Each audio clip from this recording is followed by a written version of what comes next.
এই সমস্ত প্লেসগুলোতে পুলিশ পর্যন্ত আসতে ভয় পায়। বউয়ের সাথে মিট করে নেয়, ফার্স্টে তার বান্ধবীর সাথে মিট করে লো। নাইস। এই বস্তিতে প্রায় 2 লক্ষেরও বেশি মানুষের বসবাস। বাড়িতে ছাউনি আছে কিন্তু দেয়াল নাই। এখানে বস্তির ভিতরেও মসজিদের দেখা মেললো। কি খুশি এখন, কি খুশি, কি খুশি। মাফিয়ারা কাজ করে, নিয়ন্ত্রণ করে তাকে। আবার বৃষ্টি আসার সম্ভাবনা দেখা যাচ্ছে, আসতেই আছে। ওই পাশে দেখা যাচ্ছে পাহাড়ের উপর অসংখ্য বাড়িঘরগুলো, বস্তির বিশাল একটা অংশ। বাতাস হয়তো, বাতাসে যেন উড়ে না যায় সেই কারণে।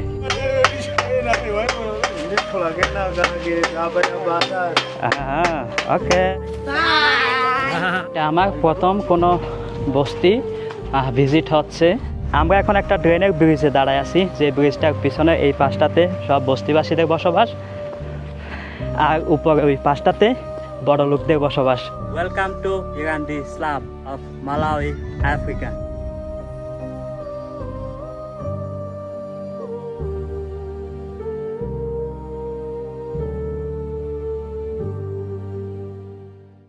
ইট পাথরের এই শহরের কোলাহল, উচ্চবিলাসী নগরবাসীর জীবন থেকে আজ আফ্রিকা মহাদেশের মালাউইয়ের এমন এক কমিউনিটিতে আপনাদের নিয়ে যাচ্ছি, যে কমিউনিটিতে বসবাস করে 2 লাখের অধিক মানুষ।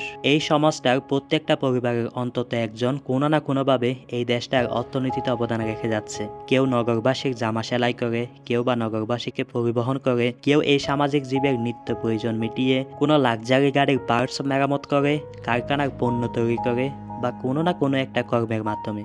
ওয়েলকাম টু ডিরান্ডি বস্তি, ব্ল্যান্টায়ার, মালাউই। ওই যে পাহাড়টা দেখা যাচ্ছে, ওই পাশের 2 ডালেই বসবাস ডিরান্ডি বস্তিবাসীর। এই বস্তির প্রতিটা পরিবার এই দেশে কিছু না কিছু বিক্রি করে, হয় কোনো পণ্য কিংবা গাম জড়ানো পরিশ্রম। এটাকে বলা হয় তাকে most feared slum of Malawi. কিন্তু কেন? এই কেনর উত্তরের পাশাপাশি আজকের ভিডিওতে আরও জানবো আফ্রিকার একটা বস্তি দেখতে কেমন হয়, বস্তিবাসীর জীবিকা, জাতীয় অর্থনীতিতে তাদের অবদান, চরম দারিদ্র্য সীমায় বাস করা এই সমাজটার জীবন মান সহ আরও নানান বিষয়। তার জন্য প্রয়োজন আনসিন আফ্রিকা চ্যানেলটা সাবস্ক্রাইব করে পুরো ভিডিওটা উপভোগ করা, আপনার মতামতটা কমেন্ট করে জানানো, আর যদি ভালো লেগে থাকে তো লাইকটা তো দিবেনই। যাচ্ছি আমি আর আব্দুল্লাহ টু ভিজিট লার্জেস্ট বস্তি অফ মালাউই। খুব ঠান্ডা একটা আবহাওয়া অনুভব হচ্ছে, আশেপাশে কোথাও হয়তো বা বৃষ্টি হচ্ছে, যার কারণে ঠান্ডা হাওয়াটা লাগতেছে। ব্ল্যান্টায়ার আবহাওয়া, হঠাৎ গরম, হঠাৎ ঠান্ডা, হঠাৎ বৃষ্টি। Hello hello. তো আমরা বেসিক্যালি ডিরান্ডি বস্তির সামনে দিয়ে আসি, রাস্তা দিয়ে যাচ্ছি। এদিকে আসার সময় কয়েকজন আমাদেরকে একটু ফলো করছিল, তো তারা একদম গেটেই দাঁড়ায় ছিল, কি মোটিভ নিয়ে ঠিক জানি না। Do you live here?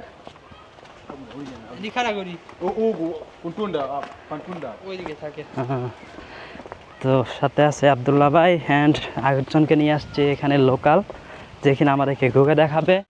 And এটাই চিত্র, দূর থেকে দেখতে এমনই।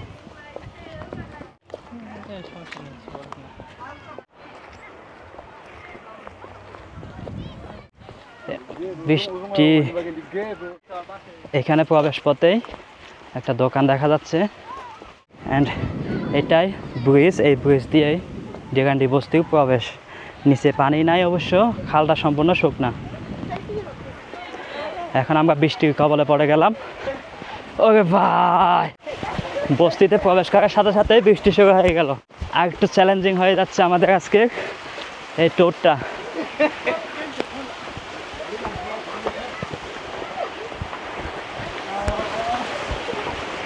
আমরা দৌড়াচ্ছি, কোথায় আশ্রয় নিব জানি না এখনো।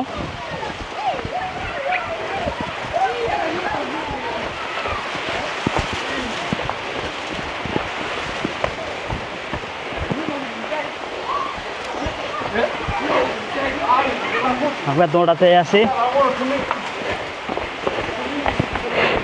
বস্তির ভিতরে আছি আমরা।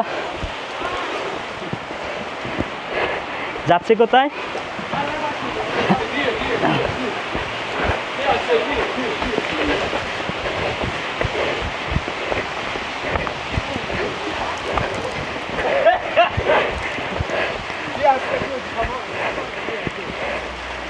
ওরে বাপ রে বাপ,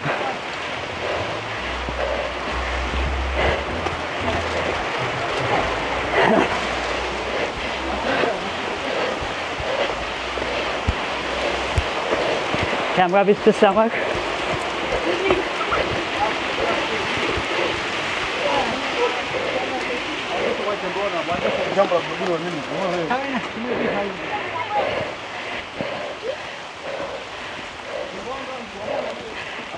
দৌড়াইতে এই বাসায় এসে আমরা আশ্রয় নিলাম। হ্যাঁ আচ্ছা চলেন। তো আমরা সে বলতেছে আমাদের বাসায়, তার বাসায় ঢোকার জন্য। ওকে, এটাই হচ্ছে তার বাসা। বেসিক্যালি সে মুসির কাজ করে না, সে মুসির কাজ করে অ্যান্ড সিটিতেই। তো তাকে নিয়ে আসলাম যেন আমাদের একটু সাপোর্ট হয়। সে hi. Hi. What's your name? My name is Alfred. Alfred. Alfred Casciano. Alfred Casciano. Yeah. That's good. Wife. That's it. Okay. Mabulari. Let them sit there. Yeah. এ হচ্ছে তাদের বসত বাড়ি অ্যান্ড এখানে বেসিক্যালি আমাদেরকে বসার জায়গা দিল। বৃষ্টি হচ্ছে দেখে, তো বৃষ্টিটা একটু থামলে আমরা একটু পরে আবার বের হব। তো তার বাচ্চা কাচ্চা কয়জন আছে? হ্যাঁ দুইটা বাচ্চা আছে। সে দুইটা বাচ্চা এবং তার ওয়াইফ নিয়ে এখানে থাকে আর কি। উপরে টিন, অবশ্য এখানে সবগুলো বাড়ি কিন্তু আবার টিন শেড, ছাউনি ছাড়া কোনো বাড়ি নাই। সবগুলো বাড়ি কম বেশি টিন শেড। এখানে আমাদের সাথে মিট করার জন্য নিয়ে আসছে। এটা কেউ বউ না? Fine, I am also fine. One guy is still. হ্যাঁ Is around. আচ্ছা, ওটা ওর প্রতিবেশী, ও বউ না। বউয়ের সাথে মিট করে নাই, ফার্স্টে তার বান্ধবীর সাথে মিট করে লো। ইয়া নাইস, দ্যাটস গুড। প্রেমিকা বলা যায় এক প্রকার নাকি? এইটা পেরি, অথচ ওইদিকে সামনে তার বউ বসে আছে। ওকে, বৃষ্টিটা একটু কমছে মনে হচ্ছে। ব্যাগ হচ্ছে আমরা, এ হচ্ছে তার ফ্যামিলি। তো এই বাসাগুলো, এই বাড়িগুলোর উপরের সাইডটা অনেকটা এরকম হালকা বাতাস, হয়তো বাতাসে যেন উড়ে না যায় সেই কারণে। হ্যাঁ দেখা করি। এখানে একটা রুলস থাকে, এই সমস্ত এরিয়াগুলো বা একটা কমিউনিটিতে ঢুকলে ওই কমিউনিটির সর্দারের সাথে দেখা করতে হয়। তা সে যদি সাথে থাকে, মানে একটা কথা ছিল আমাদেরকে সর্দারের সাথে দেখা করাবে বা সর্দারের অনুমতি নেওয়া হবে, কিন্তু সে ভয়ে আছে যদি সর্দারকে টাকা দিতে হয়, হয়তো বা তার সাথে যে টাকার ব্যাপারে কথা হয়েছিল সেই টাকা থেকেই সর্দারের পকেটে টাকা যাবে। সেই কারণে পরে আমাদেরকে ঘুরাই দিল, সর্দারের সাথে আর দেখা করাইলো না। এদিকে কই যায়?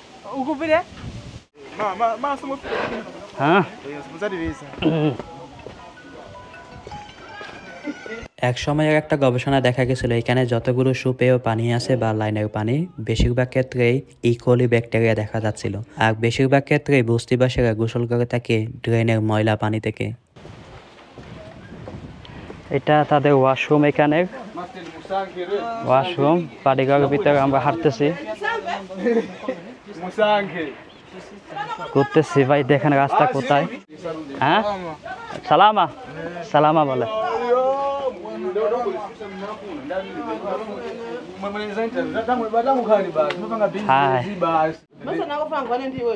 ওইদিকে আমরা আসার সময় বলে যে আমার ইন্টারভিউ নিবা না, তো পরে গেলাম, গিয়ে বলতেছে টাকা দিবা কিনা। হ্যাঁ স্ট্রেট আওয়ে। ভাই এখানে সব চিপার মধ্যে দিয়ে তাদের বসবাস। এক হাতের বেশি জায়গা খালি রাখে না, দুই বাড়ির মাঝখানে। এইখানে এসে দেখতেছি আবার কারেন্টের লাইন গেছে তাদের মাথার উপর দিয়ে। এখানেও আবার এখানে কারেন্ট আছে,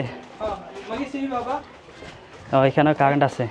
কিছু কিছু জায়গা হয়তো বা সোলার আছে। এইখানে মোটামুটি যাদের একটু টাকা পয়সা একটু বেশি আছে তাদের বাড়িগুলো একটু ডেভেলপ হয়। আর এখানে ওয়াশরুমগুলো, ছোট ছোট কুড়াঘরগুলো দেখা যাচ্ছে, মনে হচ্ছে এগুলোও আবার ওয়াশরুমের মতোই দেখা যাচ্ছে। ভাই এখানে লাইনের পানি আমার ধারণা মতে তো নাই, যা আছে হয়তো বা নদীর পানি বাইটা পেকে সারি পানিও তো নিয়ে যাচ্ছে, পাশাপাশি বাতাসও দেখি বালি নিয়ে যাচ্ছে। এখানকার বস্তা দিয়ে ব্যাগ দিয়ে রাখছে। এদিকে পোলাপান চিল্লাচিল্লি করতেছে, জুঙ্গু আসছে, মানে বিদেশি আসছে। কি অবস্থা শুরু করছে আগা। এটাই তাদের ডাস্টবিন। এখানে ময়লা আবর্জনা সব এদিক দিয়ে আসে বৃষ্টি হলে পানির সাথে। এই বাণিজ্যিক শহরের বড় একটা রেভিনিউ এই বস্তির মানুষের আয় ইনকাম থেকে হয়ে থাকে। এটা একটা ছোট্ট দোকান দেখা যাচ্ছে ভিতরে। এই বাড়িতে ছাউনি আছে কিন্তু দেয়াল নাই। এইখান থেকে ইট আসে, ইট বাটা না, এটা অনেকটাই ইট বাটা। এই যেদিকে বানানো হচ্ছে কি দেখি। হাই হাই, এই যে এখানে হাই, এই জিনিসগুলো তারা এখানে বানাচ্ছে টিন দিয়ে, মাটি শুকিয়ে মাটি পুড়িয়ে লাখ দিয়ে চোলা বানাচ্ছে এখানে। আর এই পাশে এটা হচ্ছে তাদের ভিতরে বাড়িঘর, বসত বাড়ি। হ্যাঁ, ওকে, ইয়া। এদিকে টিন কাটতেছে আর আমাকে দেখার জন্য এখানে ভাই। হেই, এটা এখানে সব দোকান, ছোট বাচ্চাদের নাস্তা পানির দোকান। আমরা এখন পাহাড়ের উপর দিকে উঠতেছি, পুরো বস্তিটায় পাহাড়ের ঢালুতে। হ্যাঁ, হেই, এটা কি বানাইতেছে? হ্যাঁ, ও মাটি দিয়ে মূর্তি বানাইতেছে এখানে পিছিয়ে ফেলা ফাইনগা। ওকে, এদিকে আবার ওয়াশরুম।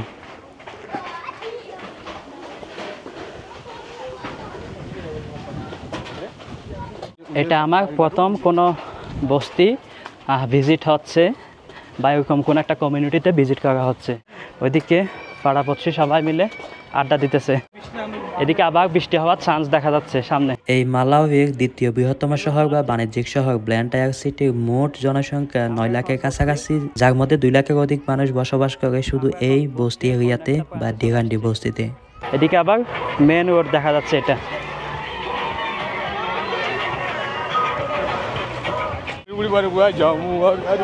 এই পাশে বিক্রি হচ্ছে।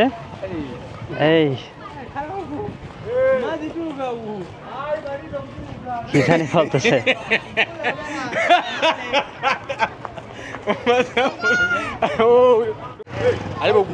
No bike. এই মেন রোডটার দুই পাশে বেসিক্যালি পুরো বস্তিটা, অনেক দূরে সামনে দেখা যাচ্ছে রোদ, কিন্তু আমরা এখন যেখানে আছি এইখানে দেখা যাচ্ছে বৃষ্টি। ওই পাশে দেখা যাচ্ছে পাহাড়ের উপর অসংখ্য বাড়িঘরগুলো, বস্তির বিশাল একটা অংশ। এদিকে সব বস্তিবাসীদের বাজার বলা যায়, এটা দোকানপাটগুলো বলা যায়। বাড়িগুলো দেখেন জাস্ট ব্যাঙে কি অবস্থা। এখানে মাটিগুলো, তলার মাটিগুলোর অবস্থাও কাহিল। শপসগুলো, এই বাড়িগুলো, রাস্তার পাশে বাড়িগুলো দেখেন, দেখেই বোঝা যাচ্ছে পুরো পাহাড় কেটে রাস্তাটা এখানে করা হয়েছে। এই সমস্ত প্লেসগুলোতে পুলিশ পর্যন্ত আসতে ভয় পায়। এই পাশে আবার দেখা যাচ্ছে পাথর দিয়ে বাড়িগুলো মোটামুটি সেফ বা সিকিউর করে রাখছে। আমাদের বাসের পাহাড়টা আছে না, হ্যাঁ, ওইদিকে আমি আর আমার 3 বন্ধু হ্যাঁ, উঠছি পাহাড়ে, ঠিক আছে? সকাল 8:30 দিক দিয়ে উঠছি। ওকে, উঠানোর পরে ওইদিকে উঠছি মতন আমরা এমনি ভিডিও করেছি, ব্লগ করেছি, সব কিছু করানোর পরে লাস্টে 2 জন বেড়াইছে। হ্যাঁ, এমনি ওর কাছে এক্স ছিল, এক্স বলে না, আইফোন এক্স, না আচ্ছা, কোড়াল কোরাল বলে, হ্যাঁ, ওইটা ছিল। তারপর এমনি আমাদের সাথে কথা বলছে। তারপর আমাদেরকে একটা ইঁদু দেখাইছে, পাহাড়ে ইঁদু থাকে না, কিন্তু দেখাইছে। হ্যাঁ, ইঁদু দেখাইয়া আমরা দেখতে গেছি আর ভিডিও নেওয়া দিছি না, হ্যাঁ, ফোন দিছি, টান দিয়ে মনে করেন আবার আমাকে এক সেকেন্ড দিছি ধরে। হ্যাঁ, তাই জন্য দুইটা ফোনে, একটা আইফোন নিছি, একটা স্যামসাং নিছি। ওটা অন্য সাইডে আবার, হ্যাঁ, ওইটা আবার অন্য সাইডে। ওই যে পিঙ্গু ওইদিকে আছে। এইখানটাতে পুরো বস্তিটা দেখা যাচ্ছে।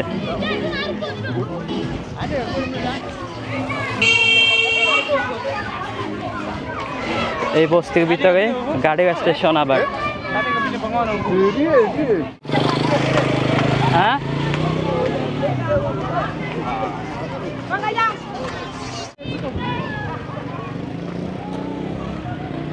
তো বস্তিবাসীদের ময়লা আবর্জনা ড্রেনিং ব্যবস্থা এখানেই।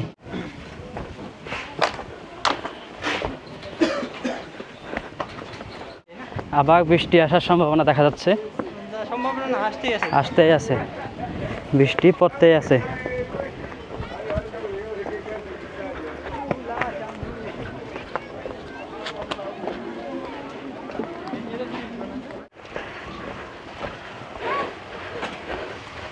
তো আমাদের এই বাম পাশে বস্তিবাসীদের বসবাস অ্যান্ড ডান পাশে বড় লোকদের বসবাস, মাঝখানে ছোট্ট একটা খালের মতো জায়গা বা নদীর বা ড্রেনের মতো একটা জায়গা। আবার বৃষ্টি শুরু হচ্ছে, এখন আবার দৌড়ানোর পালা।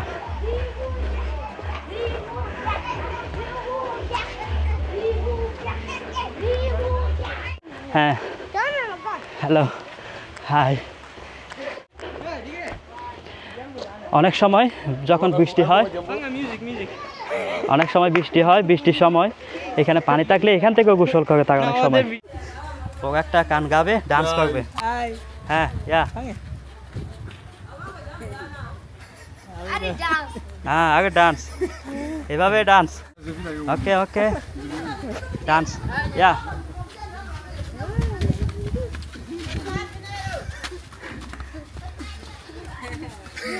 ওকে okay okay, thank you thank you. দেখ ডান্স দেখাইলো আমাদেরকে। Okay bye bye. খুব ইন্টারেস্টিং একটা বিষয় দেখলাম, এখানে বস্তির ভিতরেও মসজিদের দেখা মেললো, মসজিদ দেখতে পেলাম এখানে। এটাই মসজিদ, বৃষ্টিও পড়তেছে, আমরা একটা মসজিদে দাঁড়াই। এখানে এসে দেখতেছি মসজিদ, তবে মসজিদটা তালা লাগানো। কজ এখানে এমনও হইতে পারে যে অনেক সময় দেখা যায় নেশা পানি করে অন্য ধর্মের জায়গা আছে, তারা হয়তো বা এই মসজিদের মহত্বটা না বুঝে মসজিদের অপবিত্র কোনো কিছু করতে পারে, সেই কারণে হয়তো বা মসজিদটা তালা লাগানো। ওরা আমাকে ফলো করতেছে। শিউ, ওকে ওকে। মসজিদে উজু করার জন্য আবার এখানে টিউবওয়েল দেখা যাচ্ছে, টিউবওয়েলও আছে এখানে। হ্যাঁ, পিছিয়ে অনেকক্ষণ যাবত আমার সাথে সাথে ঘুরতেছিল।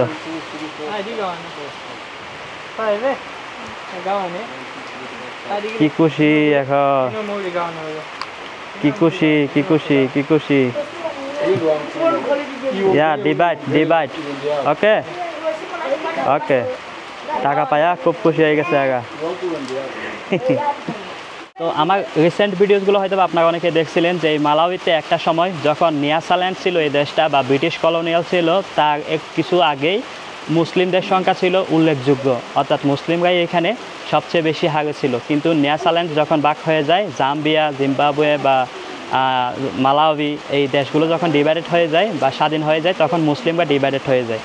এবং এই দেশটা স্বাধীন হওয়ার পর আবার এইখানে যে তৎকালীন ব্রিটিশরা ছিল, ব্রিটিশদের যে চার্চগুলো ছিল, সেই চার্চগুলোর খ্রিস্টান ধর্ম প্রচার বা খ্রিস্টান ধর্ম যাজকরা তারা এখানে প্রচুর টাকা পয়সা বিনিয়োগ করে। এই দেশের মানুষের যে অসহায়ত্ব বিশ্বের চতুর্থ গরিব দেশ হওয়ার কারণে এই দেশের মানুষের আয় ইনকাম খুবই কম, এবং তারা মানে অনেকে বলে না যে খাইতে পারে না, সেরকম একটা পরিস্থিতি।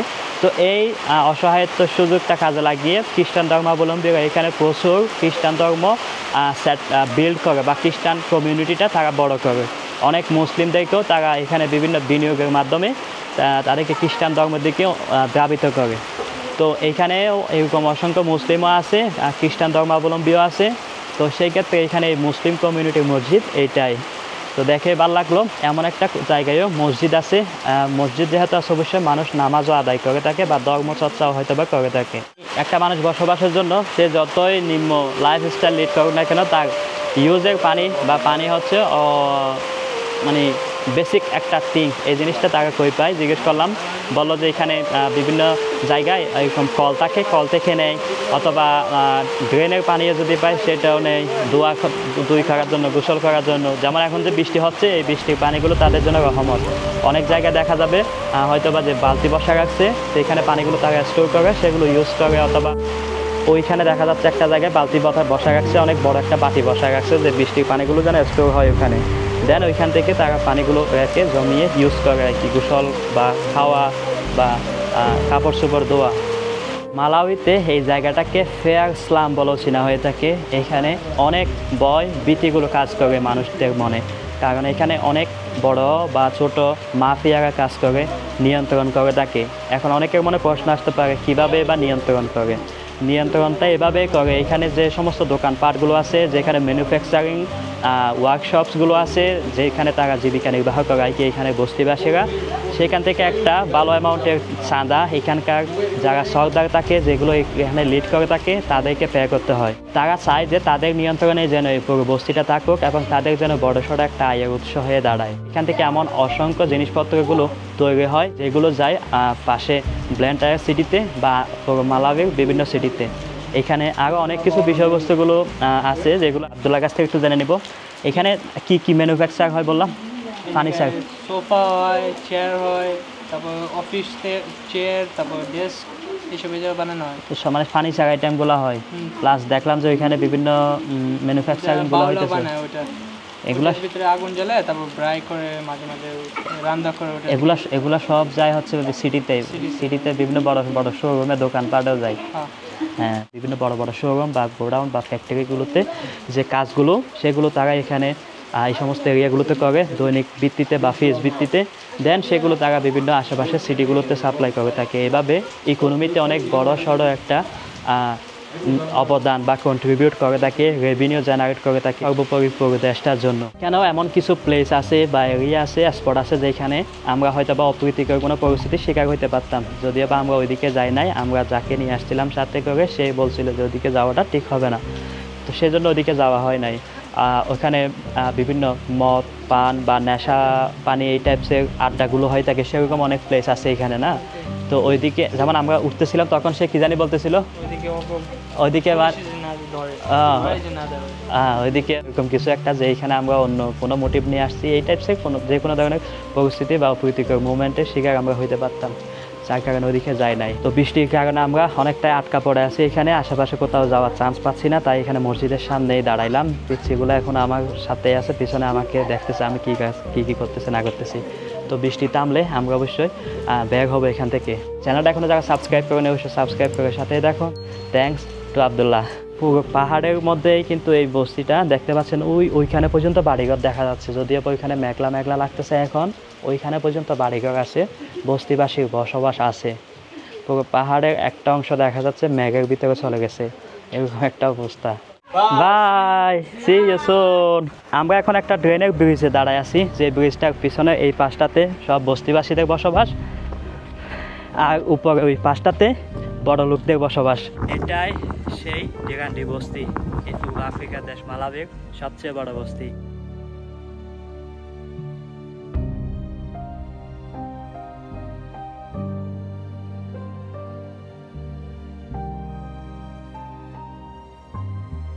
আমরা এতক্ষণ যেটা ঘুরলাম পাহাড়ের এই পাশটাতে ঘুরলাম, কিন্তু পাহাড়ের পিছনের সাইডেও সেম বসতি আছে, সেম পরিমাণ বাড়িঘর আছে, মানুষজনের বসতি আছে। এই বস্তিতে প্রায় 2 লক্ষেরও বেশি মানুষের বসবাস, জীবন জীবিকা হয়ে থাকে। বিদায় নিচ্ছি এই পূর্ব আফ্রিকার মালাউইর একটা বস্তি থেকে, ডিগান্ডি থেকে। তো কেমন উপভোগ করলাম ভিডিওটা অবশ্যই কমেন্ট করে জানাবেন।